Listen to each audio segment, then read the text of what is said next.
You're listening to Apostates on the Fringe, the podcast where we talk about religious and political news from an atheist leftist perspective. We're sponsored by Atheist Society of Knoxville, and we're your host. I'm Alistair. I'm Dustin. And I'm Sam. What you drinking, Sam? I'm drinking a really fancy beer this week. Bougie. It is from Orpheus Brewing. It's called Eye of the Beholden. It's a tiramisu-style imperial stout with coffee, coconut nibs, and vanilla. You know, I still don't know what a nib is. Like, my last beer had a nib, and I don't know. Just a little bit. You know, it's a measurement, I think. It's just a nib. I don't know. Okay. That's going to be my guess. But it's in a collaboration with Zull Brewing Company, and I have a friend in Arizona who, hit me up and was like, this awesome brewery is in your town. You need to drink their beer. And I'm like, oh, what? Okay.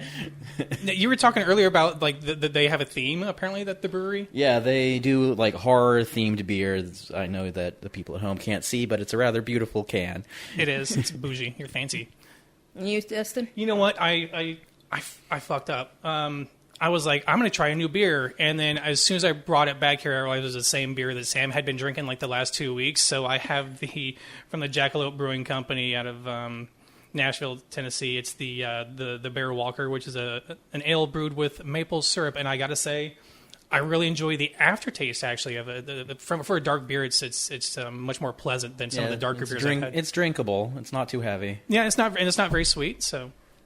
But I saw your label. I'm jealous. What you got? I'm drinking Highland Brewing's Seasonal Peachful. It's a fresh and fruity ale. It's really good. I've been drinking this. So is it heavy peach flavor? It's not heavy peach at all. It's really a good. It's just a good beer. But. Well, I'm excited to, before we get started, I got my second shot today. I know all of us, the rest of you have gotten your first shot. We're all working our way to being fully vaccinated so we can start going out and doing things together again outside. I get mine next week. I'm excited to spit into each other's mouths. Yeah. Oh, yeah. Jesus Christ, Sam. Fun stuff. Yeah,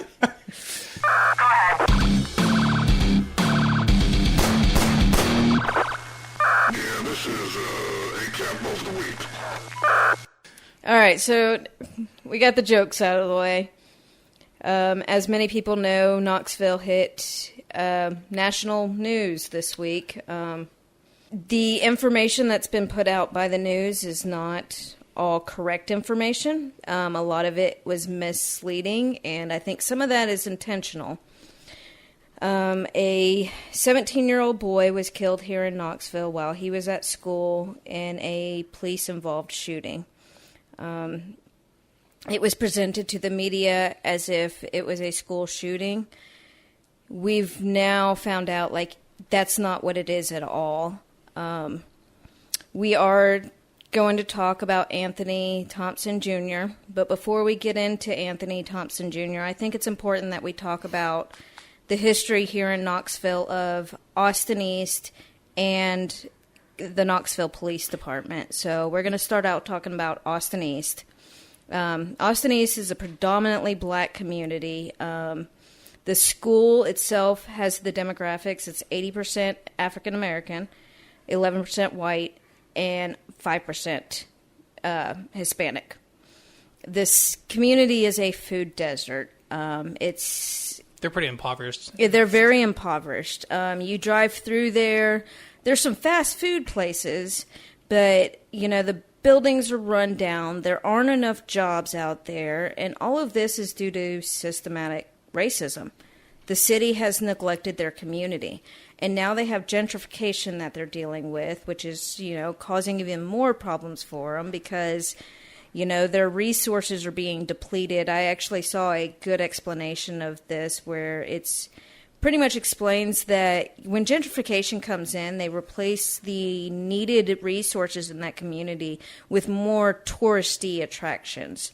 Like instead of a general store where they can get, a can of beans, it gets replaced with some bougie restaurant or some bougie store where they can get tofu.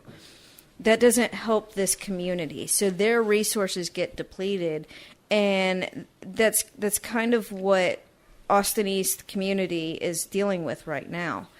And come poverty, along with poverty comes violence. Right. This area has been there's had a lot of gang violence there for quite a while. I used to live over there. I remember nights when we heard gunshots so close that we hit the floor. And since COVID, around the world, everything has, or around the U.S. definitely, poverty's only gotten worse. And has there, which means this last year, gun violence has risen in that community. In the last 4 months, there have been 4 other teenagers that have been killed. I'll let you talk about them, Dustin. Yeah, you're just this year alone, just that community has been constantly devastated by loss of life from either students or former students of Boston East. But before I get into the students, I kind of want to talk about the school itself, because I don't know a whole lot about it. All I know is that it's a Schedule 1? It's a Schedule 1, but it's also a magnet school. So Schedule 1 is pretty much saying that, most of those students are in poverty. So there's extra resources that they get the free lunch. There's some funding that goes into it to kind of supplement the fact that, most of those students, the community can't fund that school as much. But it's a magnet school. It's not a bad school. The school has great programs there. It's a good school for these kids. In fact, with all the gun violence and stuff up until last week, these kids said, we feel safe in our school. We feel loved. The staff at the school loves those kids. They do everything to take care of those kids. A lot of people will, shit on Austin East, but it's not a bad school at all. I think they do they think it's just dangerous because of where its location, and not because of the economic and racial issues that are driving the increase of violence in the area. So they just label it as such. And right. Also because its location, Tennessee tends to, or at least Knoxville tends to, the east side's the worst side, the bad side, the dangerous side. And that's a blanket thought that a lot of people have here. It's the first thing I learned when I moved to Knoxville, is the east side don't go to the east side of town.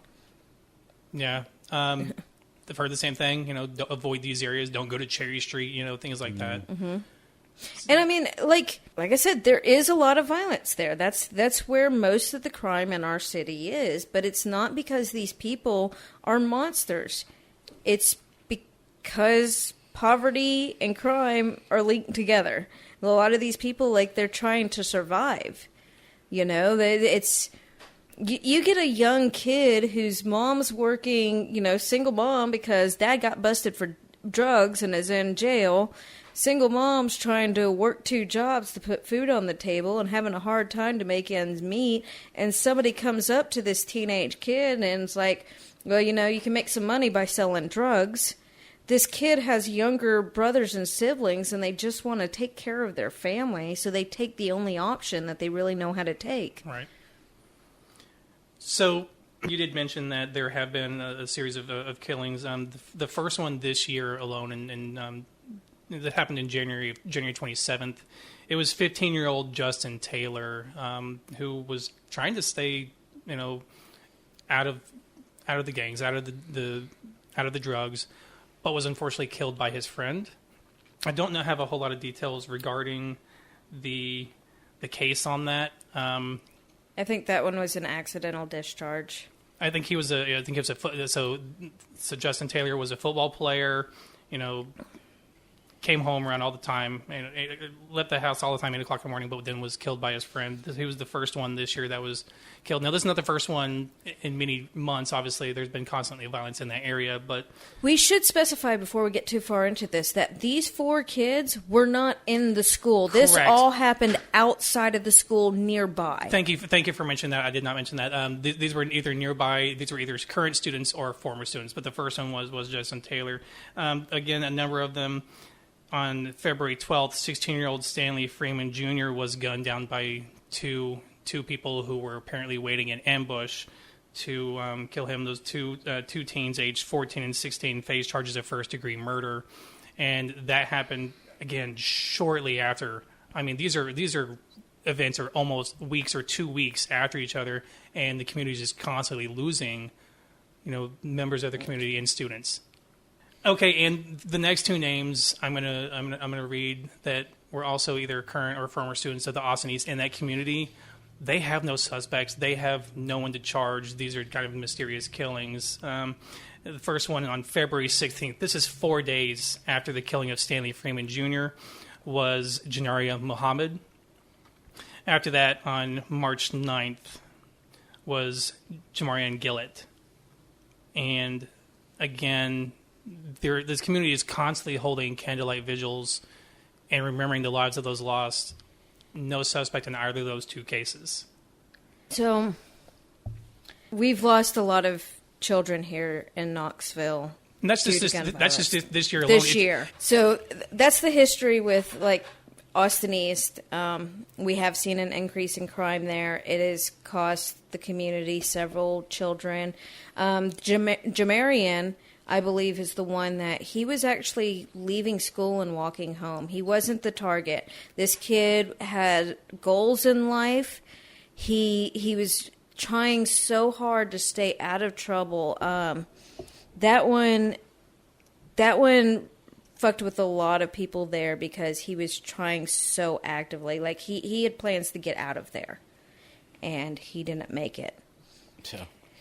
Sounds like Boys in the Hood, the movie. Right. And then we get into KPD and our history with KPD. So we've had numerous police shootings here for the last at least 10 years that I've lived here. We began asking them for body cameras, begging them after every shooting, because there is always a different story to be told. Yeah. Then there's always a witness who said, no, that's wasn't what happened. Well, we're like, where's the footage? Is there any footage? They didn't have body cameras, so we're like putting pressure on them. And they kept refusing. We finally were successful in that. We got it like 2 weeks ago. But we have this history here. And then the police shootings that we've had over the years, like Philly Pheeps, who was, the witnesses say, was running away from the police. Sierra McCauley, who was a 21, 23-year-old. She was a young girl who had a mental health issue. And I read a couple stories on Philly Pheeps, and I don't know if I'm ahead of you.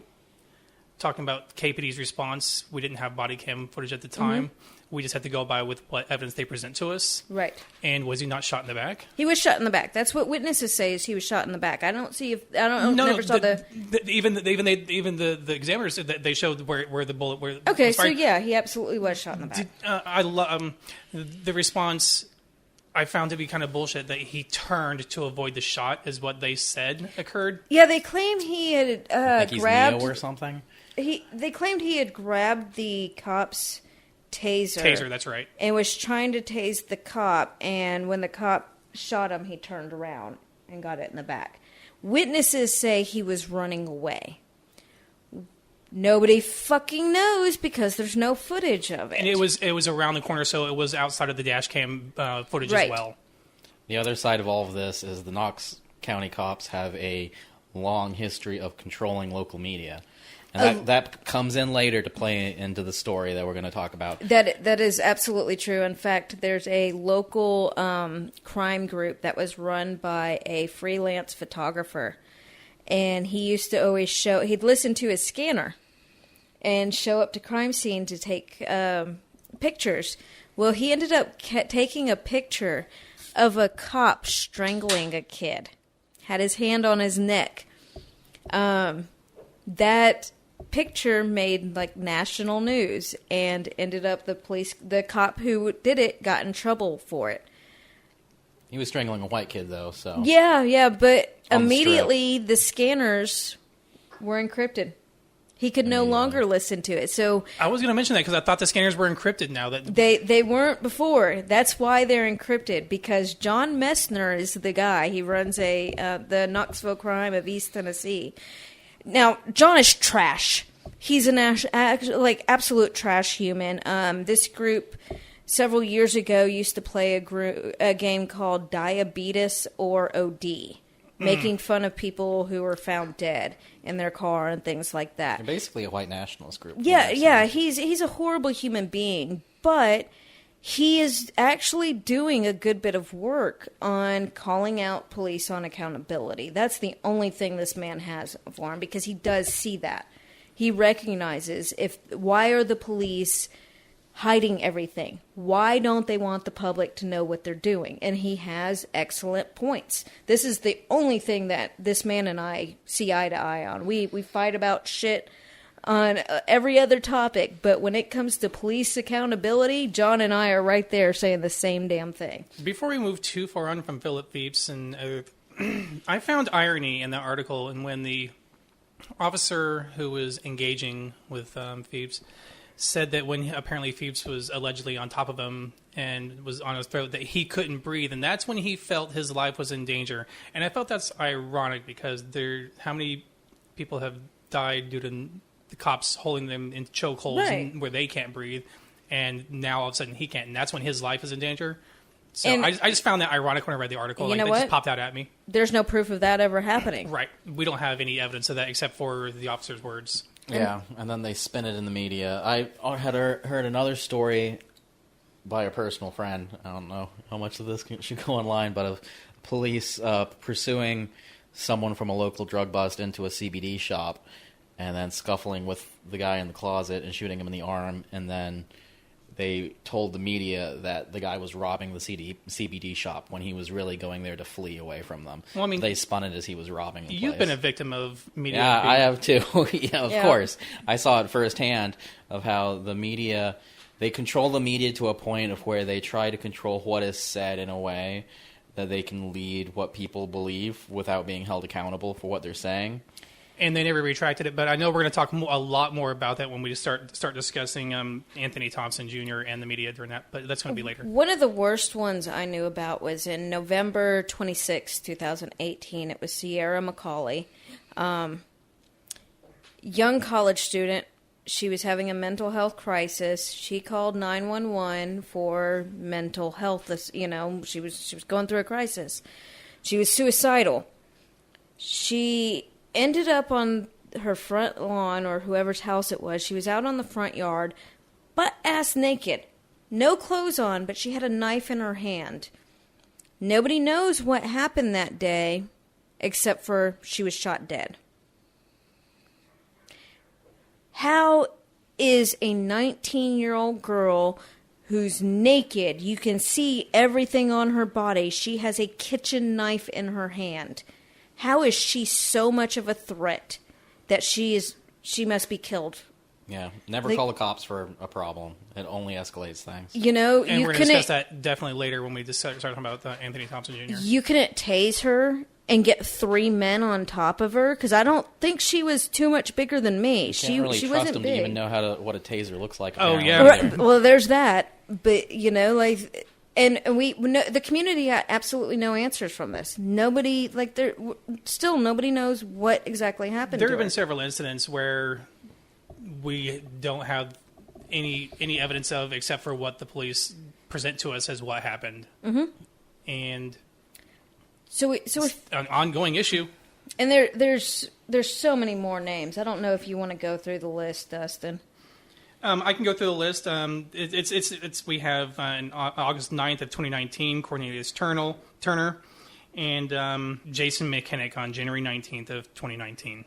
And that's just the last few years, because Right. I know there's also, in 2012, the cop was, hold on, let me get this name. A lot of times, it is racial. It is people of color that are on the other end of this. So that's why when you see in these spun media stories all in the comments, this disgusting rhetoric from white dudes that feel really safe and think that these people should just do what the cops say, because this is a race thing. Like, it is a one-sided. It's very clear who feels danger from the cops and who doesn't.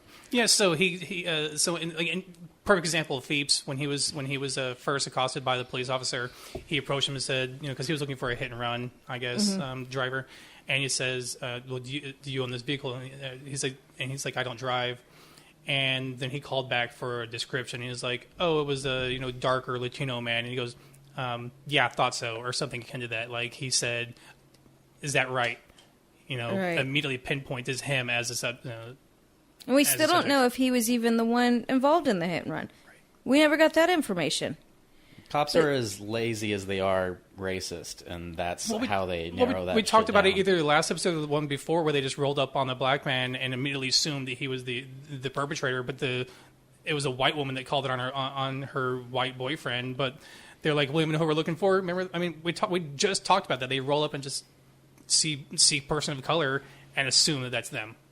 Another really big one here happened in 2014. His name was Ronald Edward Carden. An officer stopped to assist him with vehicle trouble. During the interaction, the subject attacked the officer. We don't know. The officer pursued him, and upon contact, trouble ensued. The subject tried to get the officer's gun, and after a failed attempt to deploy the taser, the officer was forced to shoot the subject. This officer was David Gerlach. Now, I have personal experience with David Gerlach. I was at a protest a few years ago, and I was standing up on a platform. I had been facing the cops. No cop told me to step down. They all were looking right at me because I'm short. I was filming. I was standing up on there so I can get a better view. And I turned around to get some footage from behind me. And Gerlach came up behind me. He did not say a single word and pushed me off the platform. Everybody around was like, "What the fuck?" Now, fortunately, there were people right behind me, so I didn't fall on my fucking face. But when I turned around and I'm like, "Why didn't you?" Because he was back with the line of cops. I'm like, "Why didn't you tell me to get down? You could have told me to get down." He's like, "You wouldn't have heard me." I'm like, "I hear you right now." So clearly I could have. But with this incident, with the shooting, the man was shot several times in his back. The investigation was done, and, clearly he was still a police officer. I'm assuming they they ruled that as a lawful... Oh, yeah, every single one of them. Shooting. Yeah, they're all lawful.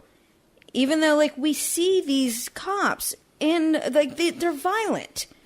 They will just fucking go up and put their hands on anybody. I've had KPD put their hands on me when I wasn't breaking the law so many fucking times.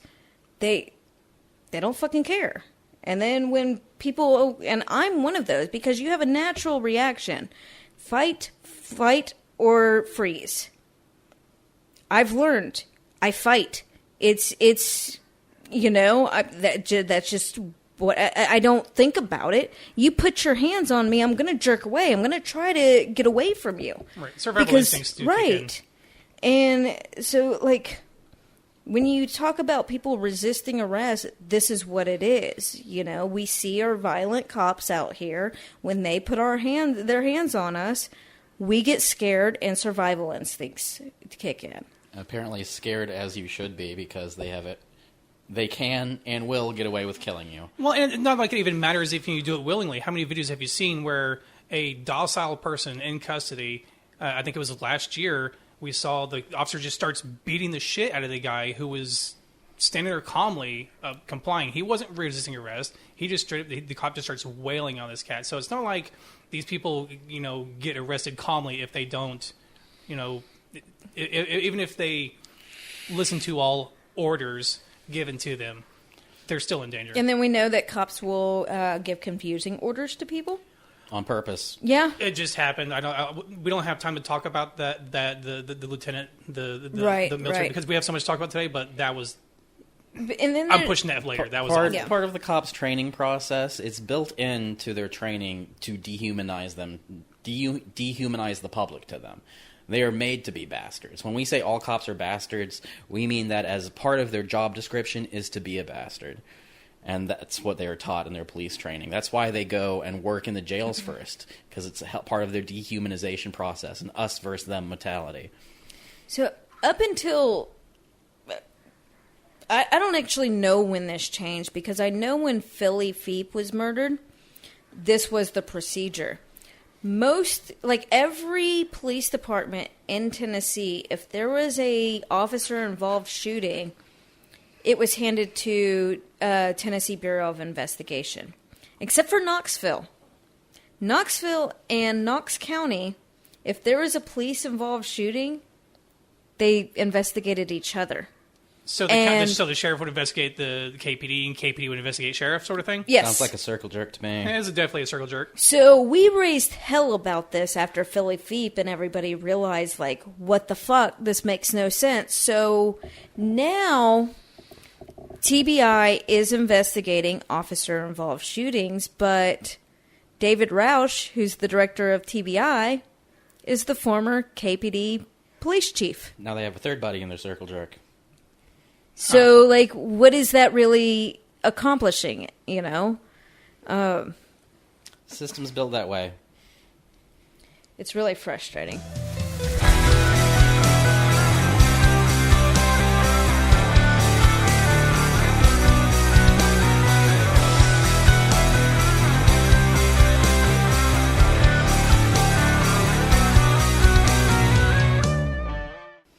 Do we want to talk about Knoxville's response to the violence? Yeah, let's talk about what the police did after all the violence that had occurred so far this year. Because, before Anthony, there had been 4 shot and killed just this year alone, and then there has been a response from, I want to say a response because it's not a good response. So Al, why don't you tell us about that?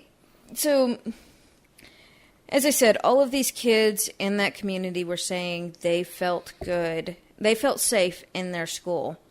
But Knoxville's response, and this is the city's fault, it's not all KPD's, the response was to put more cops in the community and in the school. They also decided to make it so all the kids had to wear clear backpacks in the school.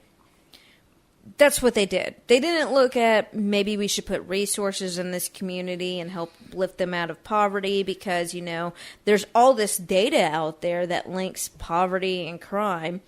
No.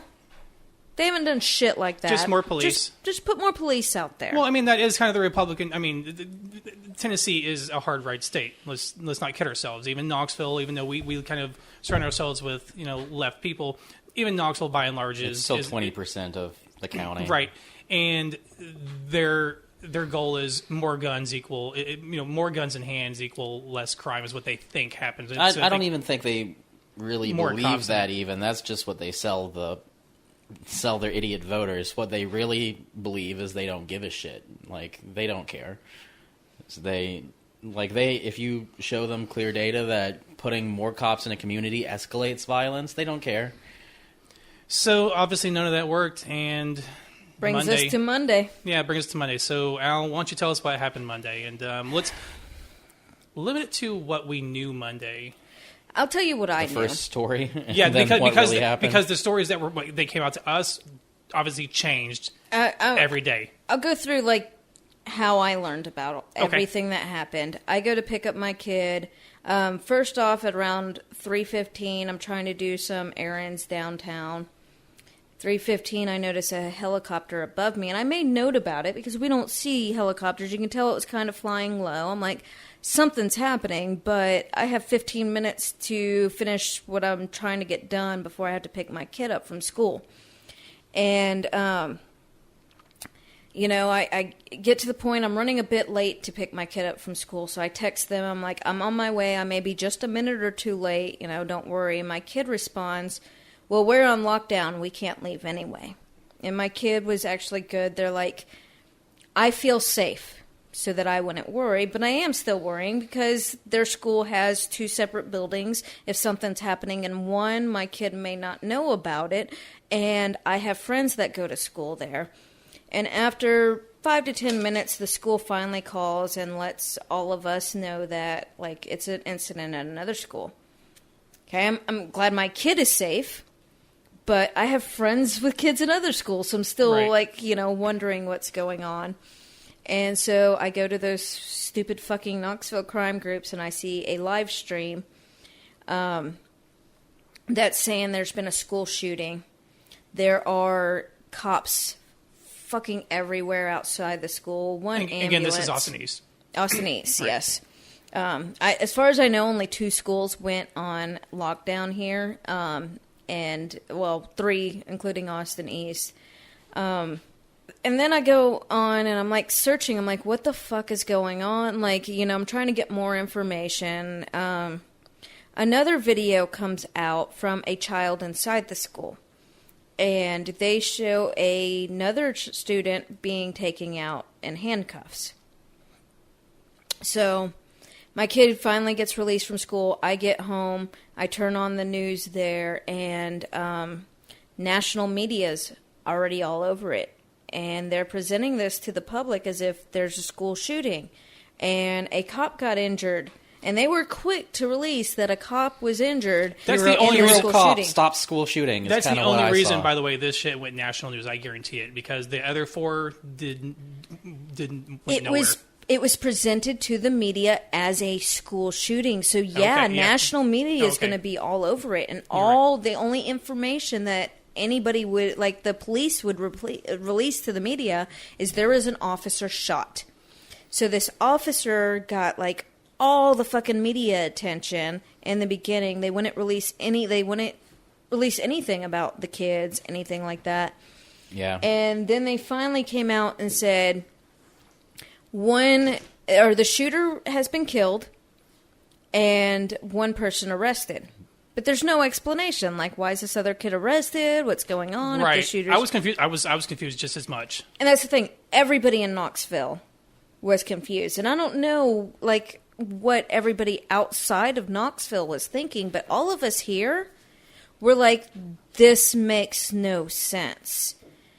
And then they had the press conference where they, you know, all of them got on there. They started saying that the police chief was had non-life-threatening conditions, and they told the story that Now, he was a school resource officer, wasn't he? He was, yes. The one that was injured? Okay. So they told the story that they got a report of a kid with a gun in the bathroom, so they went in there to get him, and the kid shot the cop, and another cop returned fire. That's what we knew Monday. The response of our elected officials. This is what pissed me off pretty bad. I know you kicked it off, but I think Burchett was one of the ones that pissed me off with his tweet. I mean, not only Heather... Do I know? I didn't see that one. What he said? Yeah, so he goes... It just immediately, you know, our thoughts and prayers go out to the injured officer. Oh, yeah. It's like, okay, you know, that took place in a school.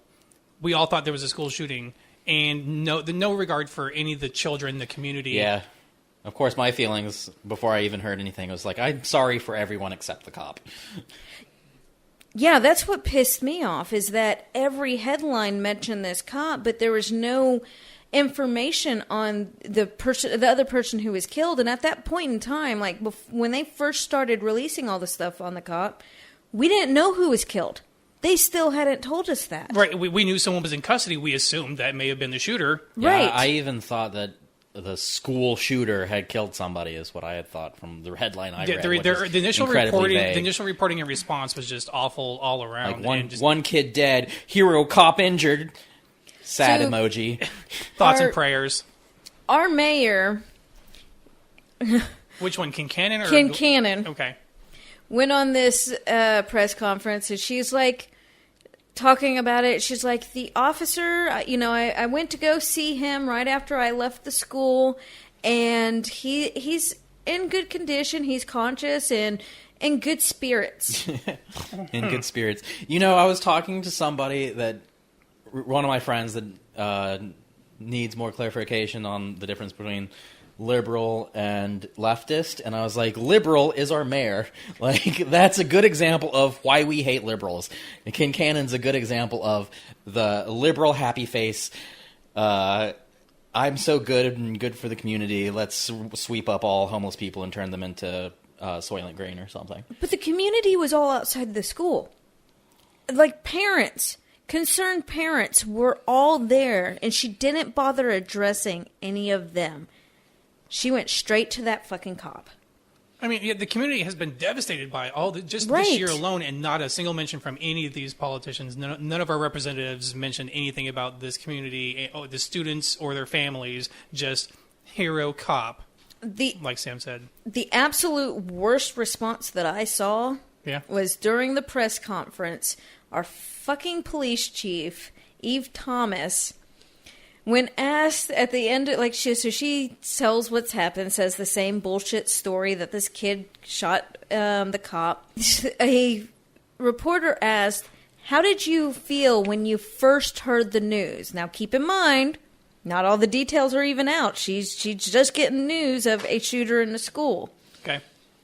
She says, "It was chilling. First off, to learn we had an officer down. Secondly, to hear that it was in a school.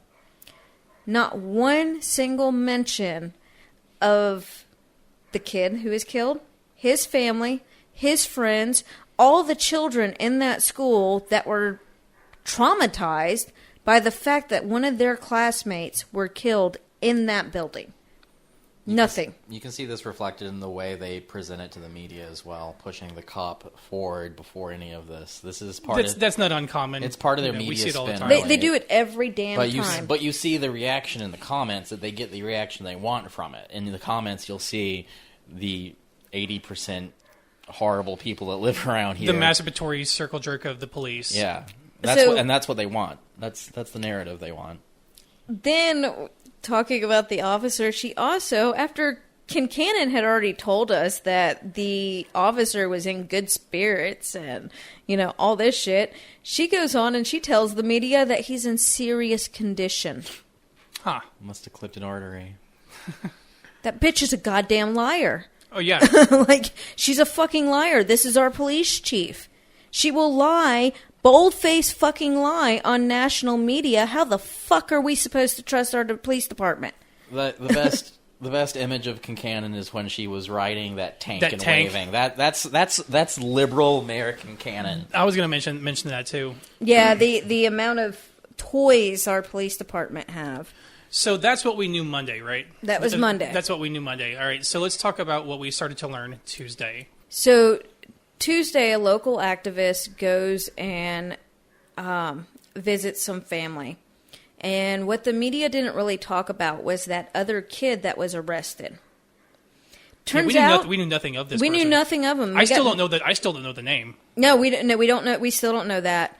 But is he still detained? Do we know? We don't know that. Shit. We don't know anything about this kid except for his family talked Good to job, him. transparency of the police. So this activist goes and talks to the family, and the family wants his story out.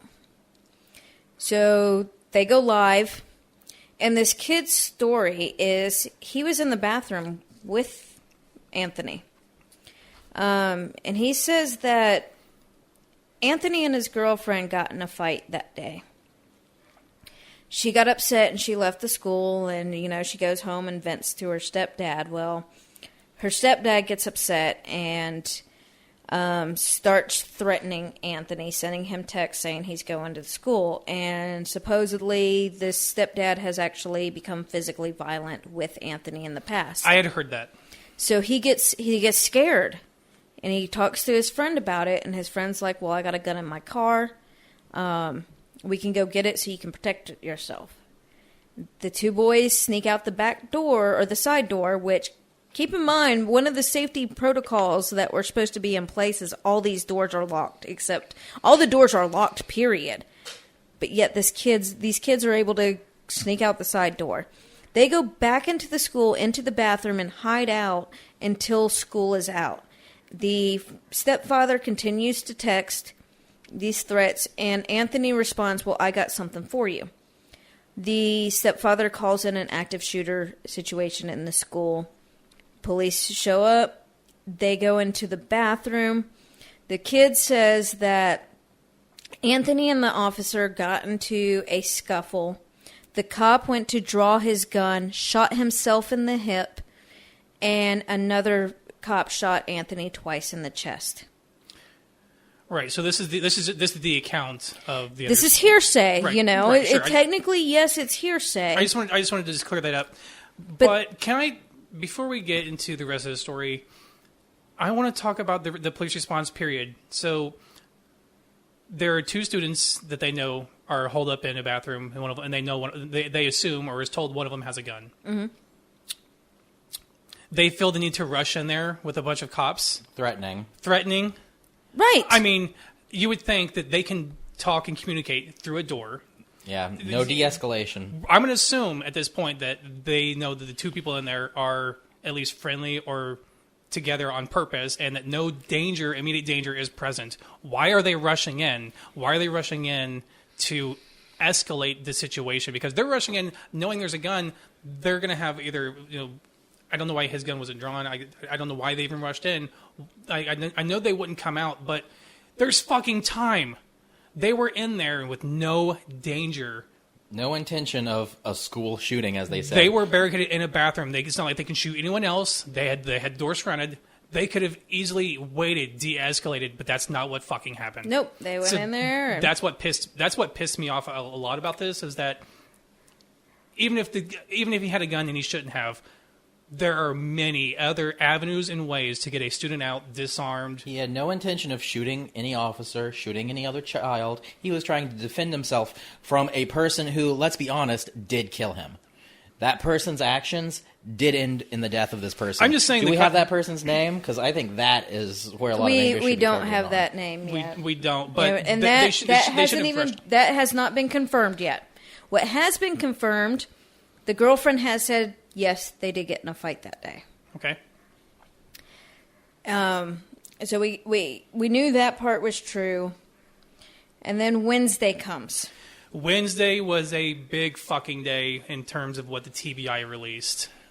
TBI released the fact that the kid did not shoot the officer. But they didn't word it that way, though. That's not the way. Like I said, they control the media. They control the way it's worded. Well, the TBI report did come out and say that they said the bullet that struck and injured the officer was not fired from the student's gun. They did make sure to mention that. Well, they know which gun it did fire from, and they didn't say it that way. That's my point. We actually don't know what struck the officer's leg. It could have been either he did shoot himself in the leg, as the other student purported.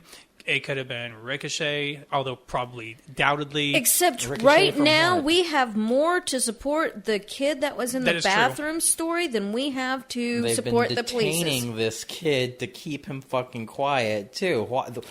This kid in the bathroom. Have you heard any reason why he's actually in jail? Why he's actually been detained? Well, if the kid's story is true, and he did say it, he did have a gun on school property, and that's enough to keep him detained. But he wasn't in possession of the gun at the time, even. But he provided the gun to the person, he admitted that he had the gun. Like, without the cops even fucking saying anything. But he told his family he had the gun. Right. Apparently, though, this kid was held for 4 hours by the police, interrogating him with no legal counsel and no parents there. Violated his rights right there. So anything this kid said to those cops should be thrown out anyway. Cops love violating, or these Knoxville cops don't give a shit about rights, that's for sure. I do want to point out, though, it is worth mentioning that the student's gun did discharge. We don't know how it discharged. I'm not sure because of how these articles are written. Because I never saw the TBI actually state that he did fire his gun. The articles, the way it's written, it's because they're still saying he fired first, but I have a suspicion that they're taking the previous news stories and claims, because TBI did originally say, they believe the kid shot first. So I think they're meshing that information. Because I haven't seen a clear statement from TBI saying he did fire his gun, but he was not the one who hit that cop. But what we know now is that according to TBI, the evidence of the bullet that struck the officer's leg not being from the student's gun more closely aligns from the story told by the other students to his family than what was told to us initially by the police department, in which that the student fired upon and injured the cop, and then they returned fire. So that was big news that came yesterday. Another thing that happened Wednesday. So, I got in contact with. I have a friend who is friends with a man who sits on Nashville's Police Accountability Board, And she got me connected to him, and him and I sat on the phone Wednesday morning for probably about an hour discussing like the story that the community is telling versus what the police are claiming. She got me in touch with him because before he heard the community story, he's telling her like there's things that aren't making sense here. He's a former cop, and he's picking up on the fact that things don't make sense. So she gets me connected with him. I tell him the story we're hearing, and we're discussing body cams. I'm like, we just got body cams on our officers 2 weeks ago. And I was like, and I don't think this is going to be released. And so he's telling me all about like their fight to get Nashville to release body cam. He's like, at this point in time, Nashville releases that footage the day of or the next day. He goes, unless your entire department is corrupt, you'll see those that video footage. And my response was, well, and he kind of paused, and I kind of paused. He goes, really? I was like, yeah. And so when that was Tuesday that I talked to him. Okay. Or maybe Wednesday morning, but whatever it was day before, it was. It was before TBI released the report that the student did not, the bullet from the gun did not strike the officer. Well, then Knox News Sentinel releases this big article talking about how there's a debate on releasing the footage, and they're pretty much saying Knoxville Police Department does not want to release the footage. And now the mayor did did press the Attorney General, the DAG's office, to release that footage, and they declined that request. They did, and the article came out before that. Oh, okay. This was all But I sent him this article. I'm sorry. Yeah, I sent him the article, and his response was, "You're right."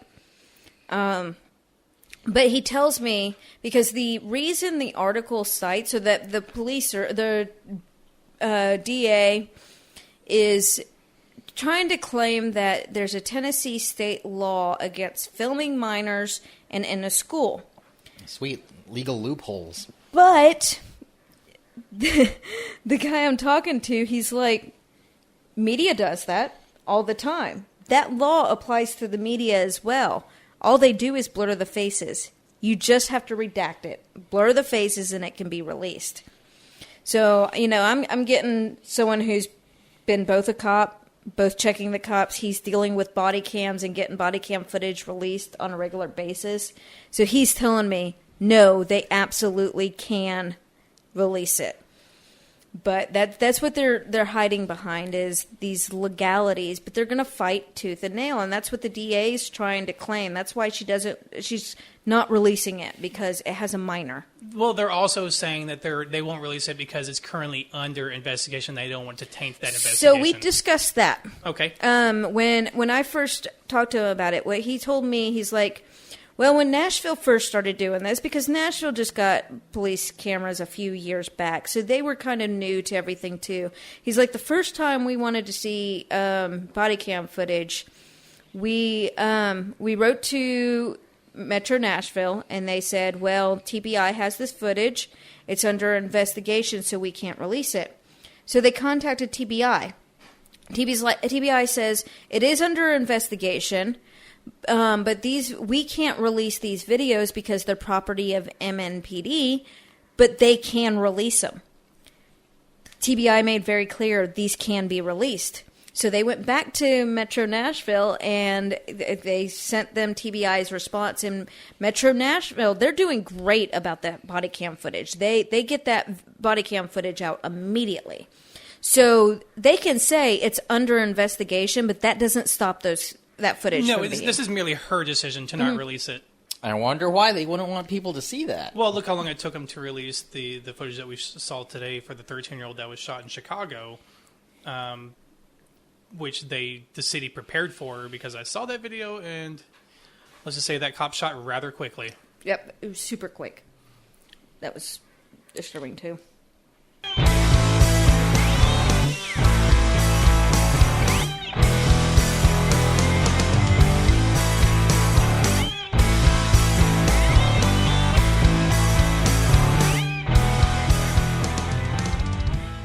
So do you want me to talk about the press release today from the DAG. Yeah, let's hear the press release today. Okay, so the DAG today held a press conference telling us why we're not going to see the footage. So I'm going to kind of read from the DAG. Allen, I will always err on the side of the law over the demands of public opinion.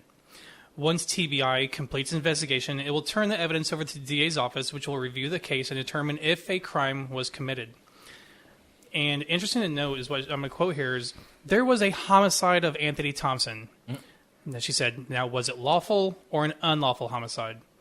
Now, Allen said there are two potential outcomes. If her office determines, and I love that her office determines this, that a crime was committed, the case will go to trial and the body cam footage will be released in court. If her office determines that no crime was committed, that it was justified homicide, and the officers are cleared of any wrongdoing, she will hold a press conference where she will go over the evidence and explain the decision. That does not mean that she will show the body cam footage. That is Allen's standard procedure in officer-involved shootings. She does not realize the amount of anger that our community feels right now. Not just Austin East, Knoxville.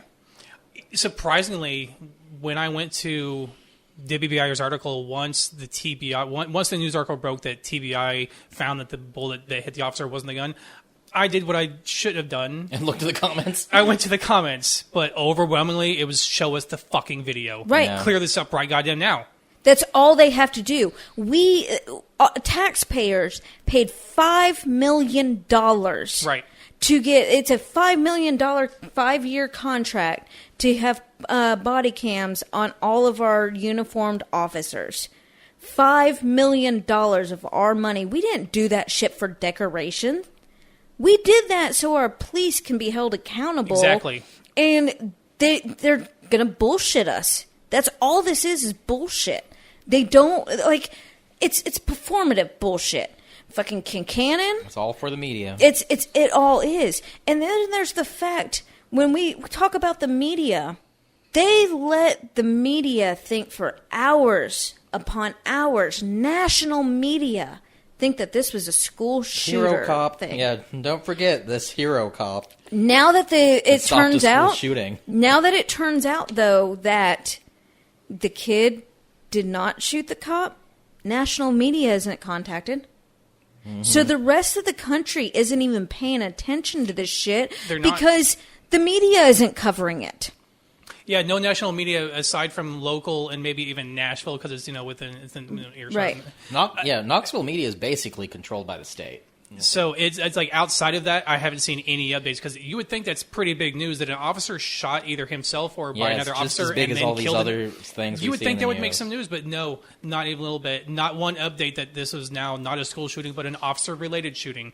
Not one update nationally. So only Knoxville and maybe the surrounding 200 miles even know that there was an update. And that's why we're doing this episode solely on this, because we need the public to pay attention to this. Knoxville can call and make all the demands. We need more pressure on our police. And so we have a protest tomorrow night.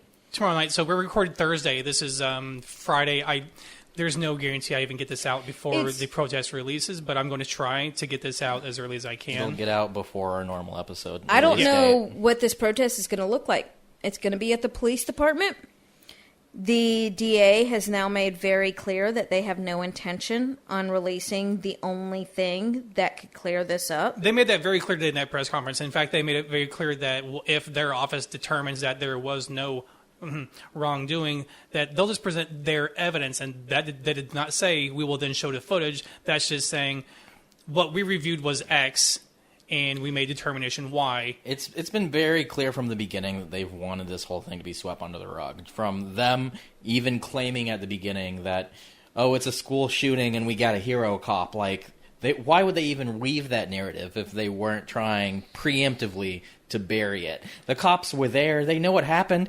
Fuckhead knows he fucking shot himself. Yes. Oh, they know. Come on. He had to have known at the time. If he truly did shoot himself, he knows you can feel your gun discharging. Right. He knew that.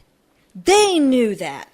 but they let the media tell a different story. They told the media a different story. Yeah, they told the media. Started covering their ass from the get-go. From the very beginning, because, I mean, I'm sure he was, talking to... The officer that was injured was in hospitals, was talking to doctors, or nothing was... he was probably instructed to keep quiet about the incident. I'm sure they were covering their own ass. I'm sure those two cops that shot the kid, I'm sure they made a story for each other. They knew that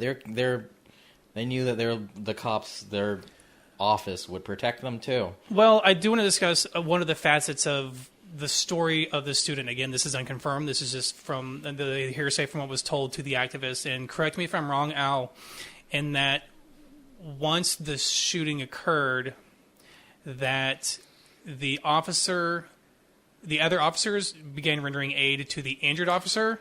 Yeah, that was the other thing by the community activists. So after he got shot, they said that they went over to him first and they flipped him over and tried to find the gun hole, but they couldn't find it. So they left him there for 30-something minutes to bleed out while they rendered aid to an officer who's shot in his hip. Again, Priorities. They shouldn't have even been in that room. They should not have even been in that fucking room because they were isolated. There was no immediate danger to any Cops other are not student. taught. They're taught to escalate a situation. They have absolutely no training. No negotiator was brought in. Does Knoxville even have a team that can do that? I'm not sure. I don't. I feel like they wouldn't even care from everything that I know about KPD. Well, they certainly Tennessee didn't wait. cops or cops in general. They certainly didn't wait to Tennessee barge Well, into this. here's the thing. If they thought it was a school shooter incident, why didn't they have ambulances out there immediately? And they, like we said, the pre-story is really important, too, of how this escalation of police presence in this school has ramped up to this. Cops are children. They're children with guns, and they're just, waiting. They're waiting for it. Oh, I can't wait. I can't wait to be the hero cop. Maybe my name will get in the news. When I stop the school shooting that's going to happen here, I was sent to this school because it's a dangerous area. Well, but no, even the initial report said they tried to get the student to come out with a gun, and he refused, so they went inside. Wait it the fuck out. From what I understand is they were threatening the kid from the get-go. Hey, come on out or we'll fucking shoot. That's kind of what it seems like. There was not a de-escalation. There was, we're going to fucking kill you. So this kid is scared that this parent, this stepdad, was it a stepdad? He was a stepdad. Yeah, was Or going to his kill him. girlfriend's stepdad, The entire reason he has a gun is because he was scared. Right. So he's scared, hiding in the bathroom, thinking the stepdad is going to end up hurting him. Then police comes in, so he's already in a heightened emotional state. And then the police go in, and they don't do anything to de-escalate the situation. They escalate it. Yeah. And the way I see it, the stepdad is responsible for this death. He knew what he was doing. He, they were playing a game. He's like, I'm going to kill you for doing whatever to my daughter. And he's like, well, I got a gun. And he was an idiot. And he did say to him, he revealed that he had a gun. Well, he said, I got something for you. Yeah, So then the guy played his next chess move and was like, oh, okay, well, I'm going to get the fucking police to kill you. That's basically how I see this. It's basically like swatting. Yeah. You call in a school shooter situation, you're going to get the same kind of response as a SWAT team. And they don't. They apparently have trained this long. Here's the thing. Back in, not even a month ago in Boulder, Colorado, a white passing man shot up a grocery store. The police tore out the front of that building to get a visible, be able to see this man. They managed to get this man to drop his guns and walk out. Why the fuck couldn't police do that for this kid? And it's not even that. They had the fucking door surrounded to a isolated room with two people who were there intentionally, not threatening to shoot anyone, and they refusing to come out. Fucking wait. Well, get you know someone what? else in. Bring a friend in. Bring a fucking family member in to get them out. Even if you didn't know that those two kids were there together, how do you know that kid wasn't a hostage? That's okay. So if it's a hostage situation, within. You're escalating the situation. They could have gotten that kid killed. Now, fortunately, that wasn't the case, and they were friends, and they were there together. But like everything about this was so fucking mishandled. You know what? But again, guess what would clear this all the fuck up in 1 minute? Release the fucking body cam. That's all we fucking need. That's all they have to do, and that's the very reason they won't do it. There has to be a reason. That's the reason they won't do it. I don't want to be speculative here on the show. I really don't. I just want to present what we know and what we know, or what we, You know what I do know? I know that Knoxville cops are fucking bastards. So that's gonna. Well, all cops are bastards, but I don't want to assume that the other student story is true. But all the evidence that we have so far is more closely aligning to that. But if there is this community outrage, if I was a police chief and I'm seeing community outrage and I have a video that would completely exonerate my officers because a student raised his gun and pointed at an officer as they came into there and fired but missed and they returned fire, I would release that. Well, I know Knoxville well enough to know Knoxville cops and Knoxville in general. They will let this city burn before they will hold their cops accountable. And that's the thing, though. Even if that comes out, even if that footage comes out and shows very clearly these cops killed this innocent kid. Here's the thing. They're probably looking at it, well, we're damned if we do and we're damned if we don't. They're already probably working on the media If we release this, spin. we're fucked. If we don't release this, we're fucked. Yeah. If we don't release it, we're fucked and we don't have to admit any wrongdoing. Number one thing you need to That's learn true. about Knoxville and Knoxville cops is the media spin. They have a tight fucking grip on the media. Like I said, 80% Trump supporters in the area that already back them. So they're just trying to make sure that voice is the loudest voice. That's the goal of Knoxville PD. Well, and the District Attorney General's office echoed that sentiment when an openly racist district attorney. The whole press conference today was, you're not going to get the video. What are you going to do? Yeah, it's almost a dare. What are you going to do about it? Yeah, because if our office decided there was a crime, it'll be played in the trial, which they don't expect to happen. Right. And then if our office decided there was no wrongdoing, we'll present our evidence and tell you why we made that decision. But that doesn't mean that we're going to release the video. So I think we're going to be left in the dark on this. I think that, again, nothing will be done to help the impoverished community of the Austin East community. Absolutely nothing's going to be done to help them. American Cannon might ride through that neighborhood in a tank and wave at them. Do her little Miss America pageant wave. That's what our mayor. That's the best thing our mayor is going to do for that community. They're not investing in the area. They'd rather spend money on a fucking baseball stadium and fucking, which is a money laundering scheme. We can get to that in another episode. They'd rather do that than just develop these areas or provide resources to help the food insecurity or even job centers or fucking whatever to reduce the violence due to the poverty in the area. And while they do nothing, they're going to continue to blame this community for their problems. And probably add even more cops. Yeah, there'll be more cops. Because once that they clear the cop of any wrongdoing, they're going to praise the cop's actions and how they handle the situation to prevent loss of life and say, this is why we need more officers, more school officers and cops in the schools. That's why we need more pressure on local officers. We need the community to understand that the cops are not on your fucking side in this. I mean, anywhere, but especially in this fucking city. So it was obviously a very tragic incident that should not have even happened. I mean, even if the gun was there and in the room, the cops should have had way other ways to de-escalate, which they did not. We don't know what actually happened. We know that the officer that was injured was not shot by the student. We just don't know. But it was a tragic incident, again, devastating the community of the Austin East community and the families. The former cop that I talked to, I'm going to paraphrase his words because I don't remember the exact words, but he essentially told me that officer that day, his job or his primary concern should have been making sure that every single person in that building went home in one piece. He failed at his fucking job. I feel like they're not trained with that in mind even. I feel like... They're not. He told me that. He's like, I've traveled. I've done training.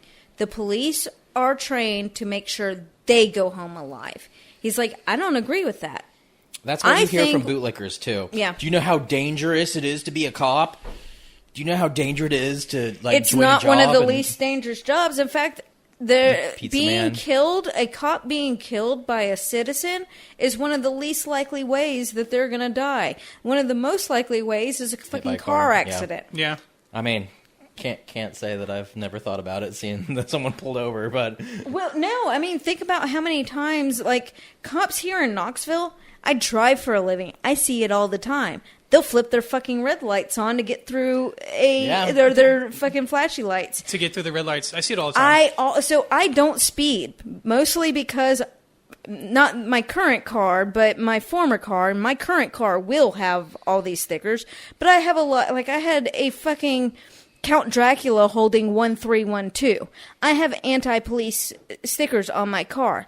I obey every fucking law on the road that I can because I know I'm a target because of my stickers. better not have any So- air fresheners up. Yeah, right? So I always abide by the law. I drive the speed limit.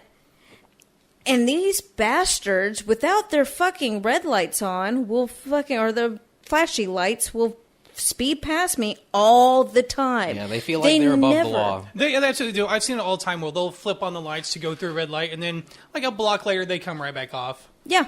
Oh, they don't even wait that long. As soon as they get through the intersection, they'll turn it off. Yeah, I mean, I've seen it a few times. I've personally known cops in my past, and they're like, "Oh, look at this like job perk I got."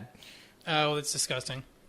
Because when they do that, they risk the traffic, the other ongoing traffic, and put their lives in danger as well. But I get to go through a red light. It It's a perk. expands how they feel about their job and the public in general. They're better. They are better than the Yeah. general public, is what they think. Well, it's like when I got in my accident, that was one time the cop made the right decision by not pursuing the guy who ran. And he did it. He made that decision because it was a really it was just a fucking nasty day. The roads weren't, in a good condition. But even if the roads are in a good condition, these cops should not be doing high-speed chases because they're putting the public at risk, they're putting them at risk, they're putting everybody at risk. Fucking wait, you can find these people at their homes, you can find them at their jobs, you can find them anywhere else. Why are you going to put a community at risk so that you can generate revenue? Exactly. Be the hero. Yeah. Exactly. They want the chase. It's as easy as, oh, I already got your license plate. Bye. Like, I'll see you later. Yeah. Like, Well, they like the adrenaline. Probably. That's why they got the job. Yeah, they're seeking that adrenaline Which is high. exactly why I think those cops rushed into the bathroom, because they wanted the adrenaline. they wanted to be hero cop, Yeah. as he was stated in the media. And look, I have Visited by the nothing mayor. against the adrenaline high. When I go out to these protests, I get adrenaline highs. I go home. You don't do it for the adrenaline. I high. don't. I do it because people need to be out on the street. I have the ability to be out on the street. Every time I'm and able adrenaline to be is a there, tool to help you do that better. right. But like, it's such a high. I'm one of those people that like all the time I have background noise. If I'm sitting in a room, there's something going in the background because I have to. When, like last year, especially when we had so many protests for George Floyd, I'd get home and I'd sit in a room and I did like completely quiet because the adrenaline was just so much that like I didn't drink a beer, didn't smoke a bowl, I didn't do anything. I just sat there and I had to come down from that high, and I needed complete but silence. they from live it. for it, obviously, and Yeah. and their need for an adrenaline rush to be in a situation where there was no immediate danger, and so they should have probably been trying to secure all the other students, but they didn't. That led to the death of Anthony. I've always said about cops, if you're an idiot and you want the most amount of power possible, become a cop. All right, so if you want to help Knox County in any way right now, support us here. The best thing that you can do is contact the DA, because while she said she would not bow to community pressure, maybe she will national pressure. Her phone number is 865-215-2515. Her email is dag@knoxcounty.org. That's D as in director, A attorney, G as general, at knoxcounty.org. When they refuse to hold to any pressure, it's up to us. We have to be justice. Any activists listening, if you're feeling like you need to get involved, come on down to Knoxville, because we'll need you in the streets. And definitely share this show out. Definitely right, share it. Yeah. All right, guys. Well, that's going to wrap us up for episode 11 of Apostates on the Fringe. I'd like to thank y'all for joining us. You can find us on social media, on Twitter and Facebook. If you'd like to get links to the articles or contact the show, you can go to apostatepod.com. Again, as always, please share the show out again and leave us a 5-star review everywhere you can, and we'll see you guys next week. Anthony Thompson Jr. Say his name. Thank you all very much.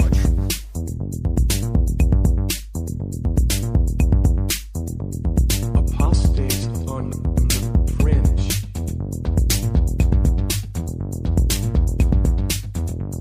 Apostates on the Fringe. The views and opinions of the hosts of Apostates on the Fringe do not represent the views and opinions of the Atheist Society of Knoxville. For links to all our musical contributors, go to apostatepod.com and check the About Us page. A big thank you to Michael Scott Arden, who allows the show to use his full catalog.